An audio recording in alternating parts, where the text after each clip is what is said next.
Un atelier technique sur les préparatifs de la construction livrée de l'enquête pilote se tient les 10 au 12 mai 2022, à Hôtel Tiame, Abidjan Plateau. Cet atelier a pour objectif de faire dans un premier temps l'état des lieux de la mise en œuvre de la RAMA, enseignements et défis, notamment dans la traduction et l'adaptation des items dans les langues nationales sélectionnées et le développement de l'échantillonnage, présenter les prochaines étapes, échanger sur la préparation de l'enquête pilote et échanger sur la 3e réunion ministérielle de la RAMA.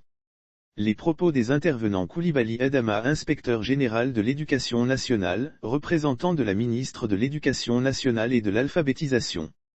Pour lui, ce présent atelier donne l'occasion aux équipes nationales de s'approprier des outils d'enquête en vue de transférer le savoir-faire à une échelle plus grande.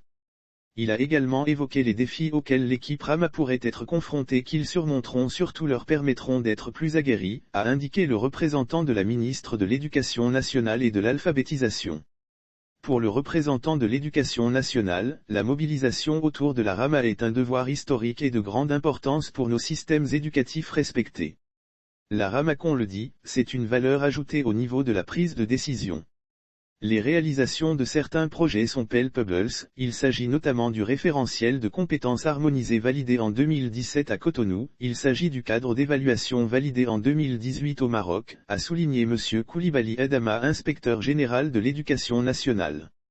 Lire aussi Diabo, 350 hommes et femmes mobilisés pour un programme d'alphabétisation des adultes. Ce programme mis en œuvre dans 12 pays d'Afrique: Bénin, Burkina Faso, Côte d'Ivoire, Cameroun, Mali, Maroc, Niger, République centrafricaine, République démocratique du Congo, Sénégal, Tchad et Togo, vise à fournir aux décideurs politiques et aux partenaires de développement des données fiables, exploitables, comparables et adaptées à la question de la qualité des programmes d'alphabétisation.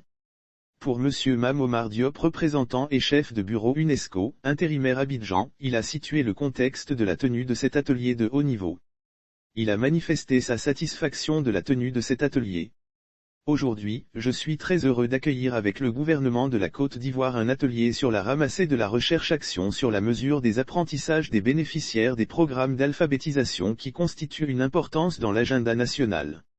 Et d'ailleurs on lui a donné toute son importance dans les états généraux de l'éducation nationale et de l'alphabétisation qui viennent de se dérouler.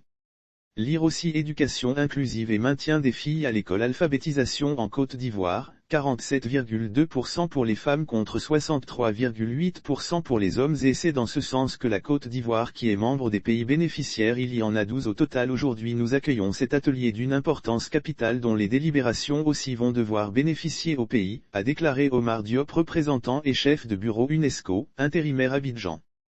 Quant à Medina Boli, spécialiste de programme principal l'Institut de l'UNESCO pour l'apprentissage, par ailleurs coordonnatrice générale de RAMA. Pour elle, la RAMA est une valeur ajoutée, la conceptualisation, l'opérationnalisation et la production des résultats font l'objet d'un co-construit avec les pays, afin d'initier une culture d'évaluation et assurer la pérennisation de la RAMA dans les dispositifs nationaux d'alphabétisation et d'éducation non formelle. Un budget conséquent au niveau des décideurs politiques. En fait, la RAMA, qu'on le dit, c'est une valeur ajoutée au niveau de la prise de décision.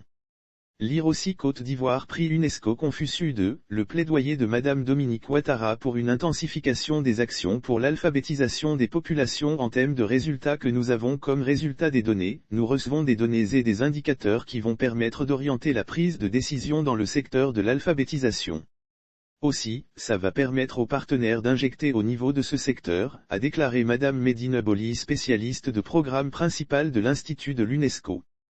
Par ailleurs, à l'instar des autres pays, la Côte d'Ivoire a signé le 21 septembre 2015 un protocole d'accord avec l'Institut de l'UNESCO pour l'apprentissage tout au long de la vie, UIL, afin d'adhérer à la recherche-action sur la mesure des apprentissages des bénéficiaires des programmes d'alphabétisation, RAMA.